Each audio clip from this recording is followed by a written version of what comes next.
Olá a todos, seja bem-vindo aqui novamente. Vamos entrar hoje no segundo episódio, né, dos nossos encontros com relação ao direito constitucional, parte 2. Como eu falei, esse é um projeto gratuito, né, vai ficar aí disponibilizadas as aulas para vocês no YouTube.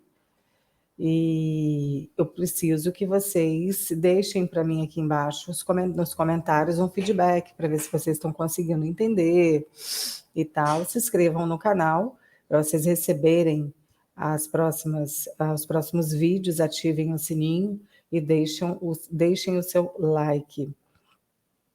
Vamos lá.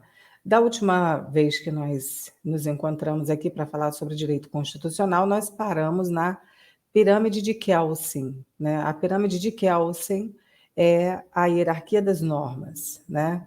Então, eu estou estritamente seguindo o material de vocês, tá? Aqui diz, sargento, você já ouviu falar em pirâmide de Kelsen? O que seria? Então, pergunto eu, você sabe me dizer o que é pirâmide de Kelsen? Como aqui a finalidade é criar um podcast para que você possa, através de fones de ouvido, né, ouvir a matéria, eu vou evitar compartilhar a tela, mas vocês podem pegar aí na internet pirâmide de Kelsen que vocês vão entender do que se trata. Bom, no Brasil, vigora o princípio da supremacia da Constituição, segundo o qual as normas constitucionais vêm do poder constituinte originário. A gente já falou sobre isso no primeiro bloco, né? Poder constituinte originário é aquele poder ilimitado, ele cria uma Constituição, não está subordinada a nada. E essas normas constitucionais, estão num patamar superior em relação às outras leis. Então, por exemplo, Código de Defesa do Consumidor, Código Civil, Código Penal, Eleitoral, está tudo abaixo da Constituição Federal, né? Servindo de fundamento aí de validade para essas leis. Então, a Constituição vai servir de validade, vai dizer se uma lei ou não ela é constitucional. Então, as normas elas podem ser separadas conforme a pirâmide de Kelsen. É realmente uma pirâmide. No topo dessa pirâmide, nós temos a Constituição Federal, os tratados internacionais sobre direitos humanos, tá? Que são aprovados com as regras exigidas para a emenda constitucional. Temos as emendas também. Um pouco mais abaixo, temos os tratados internacionais sobre direitos humanos aprovados em rito ordinário. Um pouco mais abaixo dessa pirâmide, temos as leis complementares, leis ordinárias, leis delegadas, resoluções, decretos legislativos, decretos autônomos e tratados internacionais em geral. E na base dessa pirâmide, nós temos os decretos regulamentares, portarias, instruções normativas, tudo isso. Então, que são infralegais, tá? Para compreender bem o direito constitucional, é fundamental que a gente estude a hierarquia dessas normas. Qual que é a norma que está acima de qual? Através do que a doutrina denomina pirâmide de Kelsen. Essa pirâmide foi concebida pelo jurista austríaco Hans Kelsen, por isso o nome pirâmide de Kelsen, para fundamentar a sua teoria, baseada na ideia de que as normas jurídicas inferiores, que são normas fundadas, retiram seu fundamento de validade nas normas jurídicas superiores, que são as normas fundantes. Então, você só pode ter, por exemplo, hoje no ordenamento jurídico, algo que esteja em plena consonância com a Constituição Federal. Senão, vai ser declarado inconstitucional. Então, iremos a seguir nos utilizar da pirâmide de Kelsen para explicar o escalonamento normativo no ordenamento jurídico brasileiro. A pirâmide de Kelsen tem a Constituição como seu vértice, ou seja, ela está no topo, tá? por estar fundamentado, de validade de todas as demais normas do sistema. Então, você tem lá a Constituição Federal, ela pensa aqui no Sol, né? Os raios são as outras normas. Assim, nenhuma norma do ordenamento jurídico pode se opor à Constituição Federal.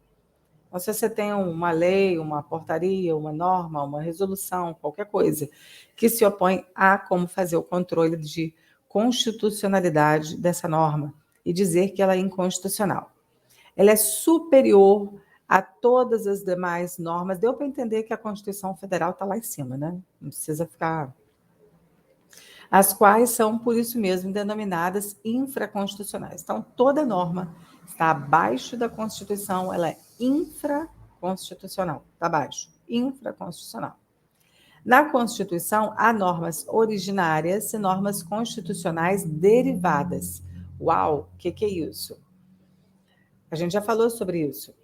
Normas constitucionais originárias veio lá do poder originário, que a gente já falou, aquele poder que criou a Constituição Federal.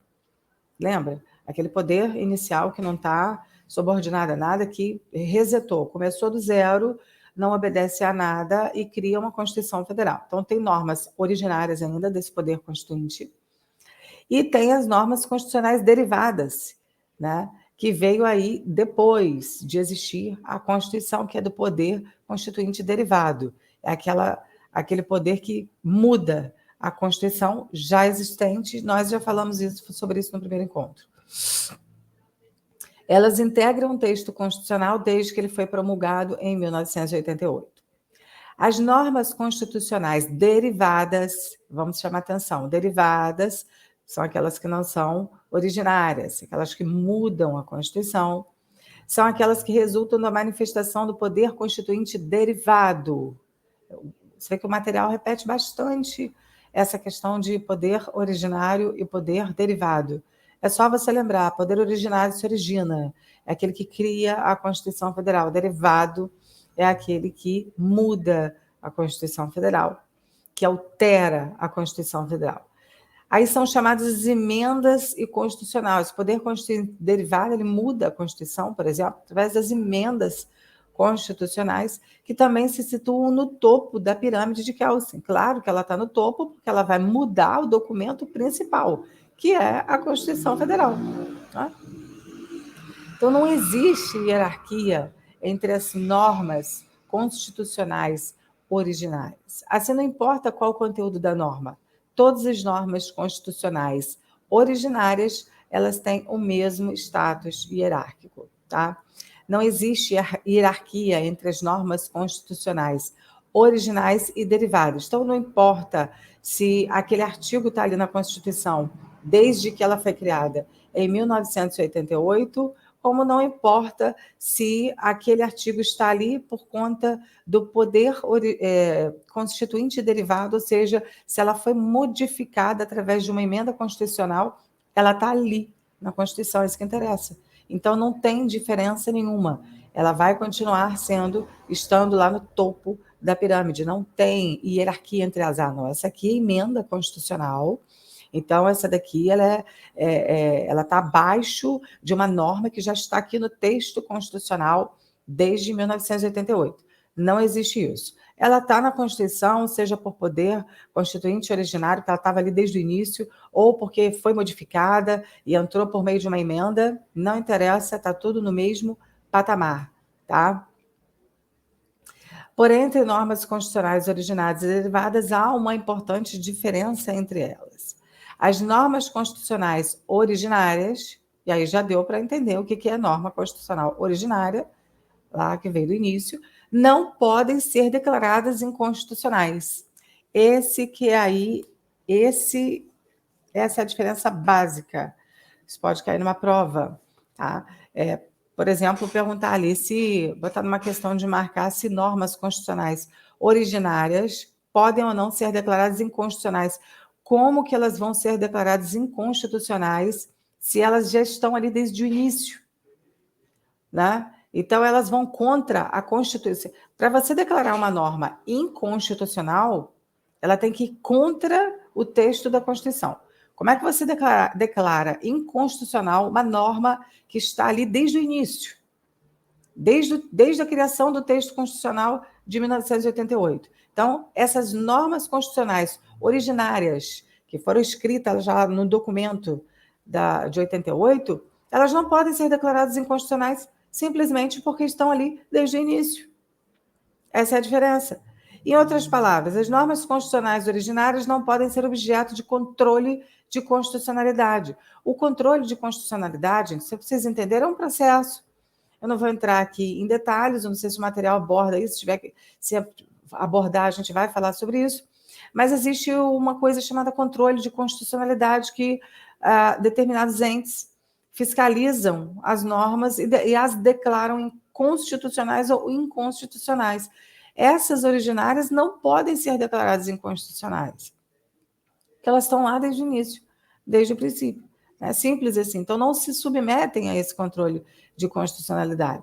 Já as emendas constitucionais, que são normas constitucionais que vieram lá do poder constituinte, derivado, veio depois, né? Elas são passíveis de controle de constitucionalidade, sim, porque justamente vieram depois, não estão inseridas no texto constitucional originário. Então, acho que ficou claro. Se não for claro, coloca aqui nos comentários que eu esclareço a dúvida de vocês, tá?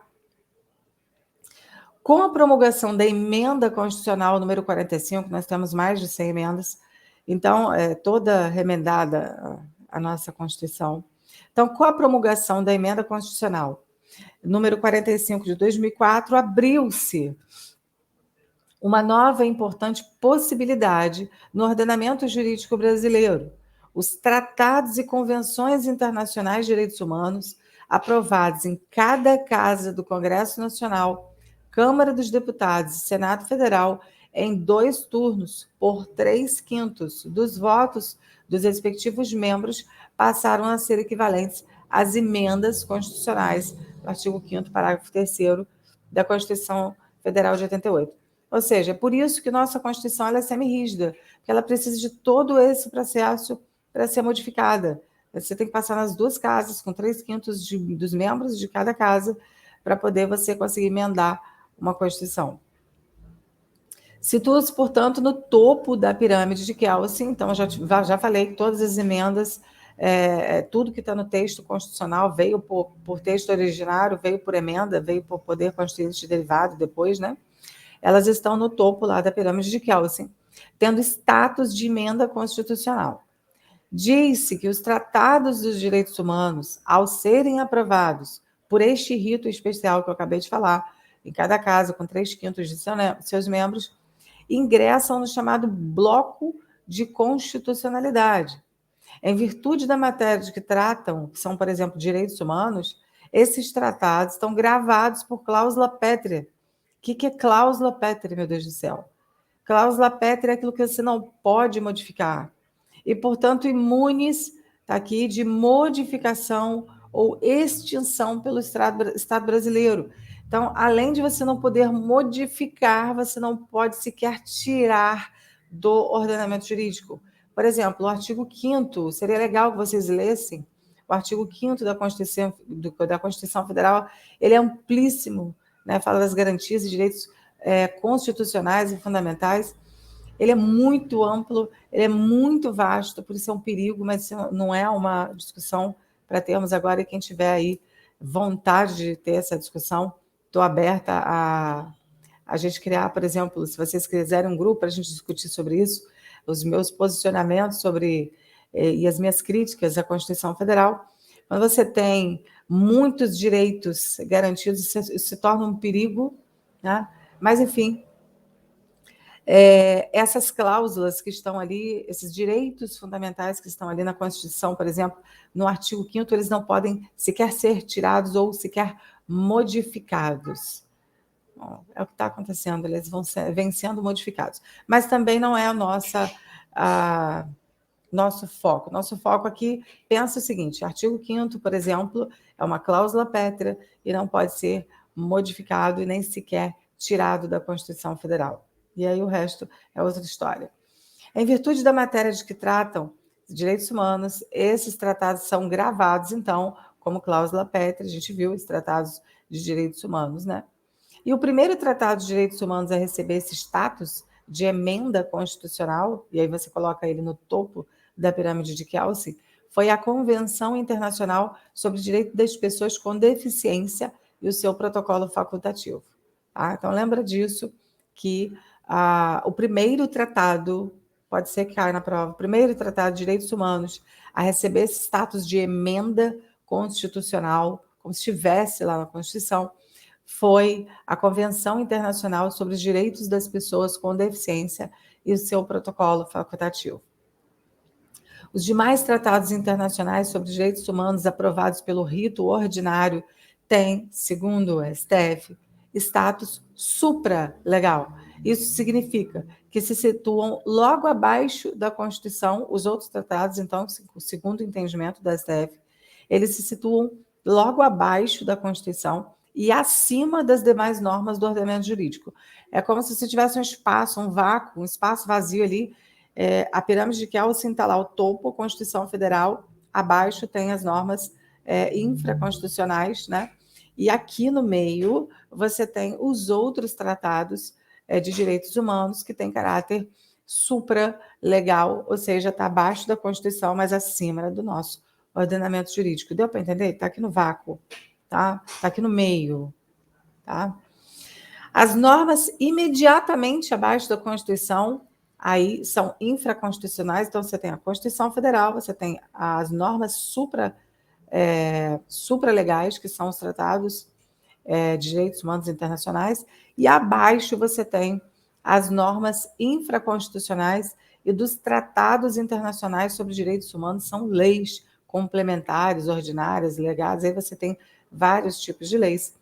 As medidas provisórias, os decretos legislativos, as resoluções legislativas, os tratados internacionais em geral, incorporados ao ordenamento jurídico e decretos autônomos. Então, tudo isso daí que eu falei sobre medidas provisórias, decretos legislativos, resoluções legislativas, tratados internacionais, está tudo aqui no pacote das leis infraconstitucionais. Então, abaixo da Constituição Federal, tá?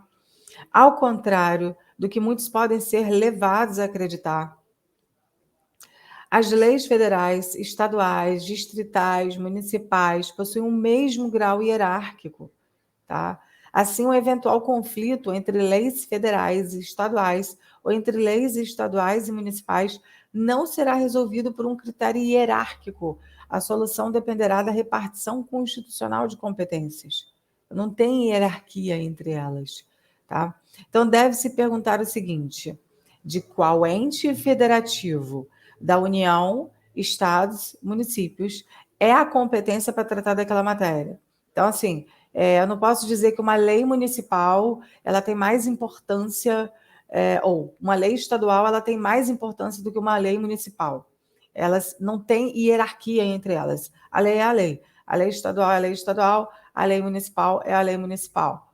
Né? Então, tá, a lei estadual, por exemplo, do IPVA, né? E tem a lei estadual do IPTU, a lei municipal do IPTU.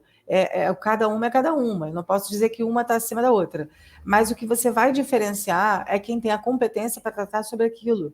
Por exemplo, o município de Campos dos Goytacazes aqui editou uma lei sobre IPVA. Ela tem competência para falar sobre isso? Aí você tem que recorrer à Constituição Federal para saber se ela tem competência para tratar daquilo ou não. Né? Aí sim, tudo bem. Agora, dizer que uma lei estadual é maior do que uma lei municipal, por exemplo, não, elas não têm. Esse critério ele é resolvido pela repartição constitucional de competências. Lá na Constituição Federal, ela fala quem vai tratar, por exemplo, quem vai tratar de normas penais, criar crimes, quem que tipifica crimes, quem cria crimes? Somente a União. É por isso que você não tem, por exemplo, se fosse assim, cada estado, como acontece lá nos Estados Unidos, que a lei é bem diferente, cada estado teria o seu próprio Código Penal. Imagina, doideira que seria, né? Mas aqui no Brasil, quem tem, por exemplo, a competência para tratar de normas criminais é a União, né? Então, deve-se perguntar o seguinte: de qual ente federativo, União, estados e municípios é a competência para tratar daquele objeto de lei, né? Então, nessa ótica, é plenamente possível que, no caso concreto, uma lei municipal ela prevaleça diante de uma lei federal. Então, deu para sacar que lei federal, lei estadual, lei municipal, a gente não tem uma hierarquia. Porque isso aqui é lei federal, isso aqui é lei estadual, está acima da lei municipal. Não, tem nada a ver uma coisa com a outra. Você só vai tratar desse critério, você vai olhar para a lei da seguinte forma: o município tinha competência para criar essa lei? O Estado tinha competência para criar essa lei? Tinha. Então, beleza, está valendo, e a gente não tem que falar que uma está acima da outra, tá? Existe hierarquia entre a Constituição Federal, as constituições estaduais e as leis orgânicas dos municípios. Presta atenção, a lei orgânica do município é a Constituição dos municípios. Só não é chamada assim, a palavrinha bonitinha para botar é leis orgânicas dos municípios, tá? Sim, aí sim. Tá? Então, olha a pergunta. Existe hierarquia entre a Constituição Federal, a Constituição Estadual e leis orgânicas dos municípios, que são as constituições dos municípios? Sim, a Constituição Federal, ela está, como a gente falou, pirâmide de Kelsen, ela está num patamar superior ao das constituições estaduais, que, por sua vez, são hierarquicamente superiores às leis orgânicas. Tá? Então, você tem lá Constituição Federal, leis, constituições estaduais, não estou falando de lei, Constituição Federal, Constituição Estadual e leis orgânicas dos municípios. Mas, Thaís, você acabou de falar que não tem hierarquia entre as leis. Entre as leis não tem hierarquia, mas entre as constituições tem. Então, tem primeiro a Constituição Federal, Constituição dos estados e as leis orgânicas dos municípios, tá? Então, hierarquicamente, aí você tem. Mas entre uma lei e outra, lei federal e lei municipal, não tem. Deu para entender até aqui? As leis complementares, apesar de serem aprovadas por um procedimento mais dificultoso, tá? Tem o mesmo nível hierárquico das leis ordinárias. Então, se tem leis complementares, aqui tem lei para tudo que é lugar. Então, tem leis complementares e tem leis ordinárias. O que as diferencia é o conteúdo. Ambas têm campos de atuação diversos, ou seja, a matéria, o conteúdo é diferente. Como exemplo, citamos o fato de que a Constituição de 88 exige que normas gerais sobre direito tributário sejam estabelecidas por lei complementar. Isso está lá, tá? Então, as leis ordinárias não podem tratar de tema reservado às leis complementares. Como eu digo, cada um no seu quadrado, né? Então, caso isso ocorra, estaremos diante de um caso de inconstitucionalidade formal. Constitucionalidade formal é o jeito que ela foi feita, né? E os regimentos dos tribunais do Poder Judiciário são considerados normas primárias, equiparados hierarquicamente a leis ordinárias. Olha só, os tribunais, eles têm regimentos internos. Tem que ter regras. Pensa em regras. Eles têm regimentos. Esses regimentos são equiparados hierarquicamente às leis ordinárias. Tá? Na mesma situação encontram-se as resoluções do CNMP, que é o Conselho Nacional do Ministério Público, e do CNJ, Conselho Nacional de Justiça. Isso é um entendimento do STF, tá? Isso aqui é uma informação que eu estou acrescentando. Em entendimento do STF, todas as resoluções do CNMP e do CNJ têm força de lei. Tá? Bom, seria um assunto aqui também para horas, mas não é o assunto. Bom, os regimentos das casas legislativas, cada casa legislativa, Senado Federal, Câmara dos Deputados, também tem seus regimentos. Gente, a polícia tem seu regimento, tem seu regulamento. Todo lugar tem seu regimento. Então, o regimento das casas legislativas do Congresso Nacional, Senado e Câmara, por constituírem resoluções legislativas, também são consideradas normas primárias, equiparadas hierarquicamente a leis ordinárias também. Então, se perguntar lá na prova se os regimentos das casas legislativas, do CNJ, do CNMP, se são leis ordinárias, são leis ordinárias. Tá? Então, finalmente, abaixo das leis, então vamos para baixo, abaixar mais ainda, encontram-se as normas infralegais. Tá? Elas são normas secundárias, não tendo poder de gerar direitos, nem tampouco de impor obrigações. Tudo que a gente falou agora, elas geram direitos e impõem obrigações. Essas aqui não. Não podem contrariar, lógico, as normas primárias, sob pena de invalidade. É o caso, por exemplo, de decretos regulamentares, portarias, instruções normativas, dentre outros decretos aí regulamentares, tá? E aí a gente entra no poder constituinte, tá? Mas eu acho que para a gente falar do poder constituinte, a gente teria que ter um outro bloco. Então, aqui a gente encerra esse bloco aqui da pirâmide de Kelsen, a gente não confundir os assuntos. Eu vou gravar um outro bloco sobre o poder constituinte para ficar tudo muito arrumadinho, tá bom? Encontro vocês no próximo. Não deixem de se inscrever no canal, de dar o like e deixar aqui nos comentários o que vocês estão achando desse projeto para poder ajudar vocês a passar na prova do CAIS, do QOA, e se eu estou sendo claro o suficiente para vocês conseguirem entender. Tá bom? Grande beijo, grande abraço. Até o próximo vídeo. Obrigada.